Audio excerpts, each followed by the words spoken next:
আমি পাবনার জেলার পুলিশ বাহিনীকে সেলুট জানাই যে আপনারা নিশি রকমকে গ্রেপ্তার করছেন।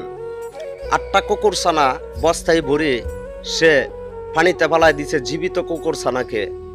আর কিছু হোক না হোক তার ভিতরে মনুষ্যত্ব নাই, যদি থাকতো সেই কাজটা করতে পারতো না।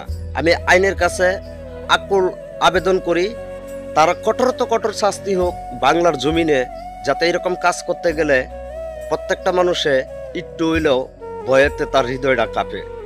সকলেই ভালো থাকবেন। আল্লাহ হাফেজ।